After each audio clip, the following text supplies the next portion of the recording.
Hi mga bayot! So for today's video kay mamimiesta kita. Oo, mamimiesta ang babae kay patronizer na. Pasag dilak niyo kay yan nala ini. This point sumakay laak ang potpot kay Adaman lako hakor. Makadtugod lagi pa pista bisan iton ka papaso na. Namiesta la para kumaw na iba nga balay kay waray suraha amon. Nangalimot na ako pag video ha akon pag abot. Yan na update kami pamalitan amon. I-em O sige na apil ka man na video ig apil tanala. Pag abot namon hatindahan kay diretso dayon kami pili. Bagago din damon kwarta para pumili.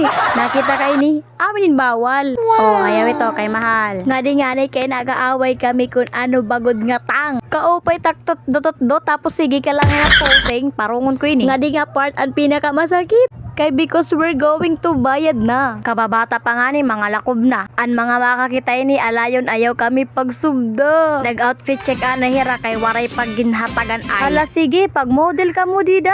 Umabot nan ay syempre ako makuha. No choice man sige, tang pineapple na la.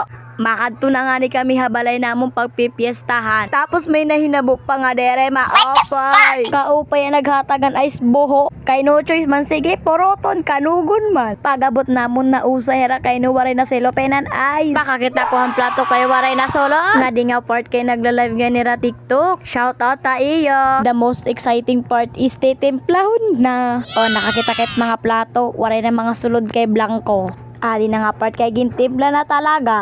Waray nak nakabidyohan amon pag tinagay-tagay kay baga na busy na. Yan na kay pauli na kami kay baga tisirom naman. Bis mapakain good masulpot ko dito ya basta may camera la. Pag uli ko nga ni kay diretso dahil nakuhigda kay malipong na. Amulad to, bye bye!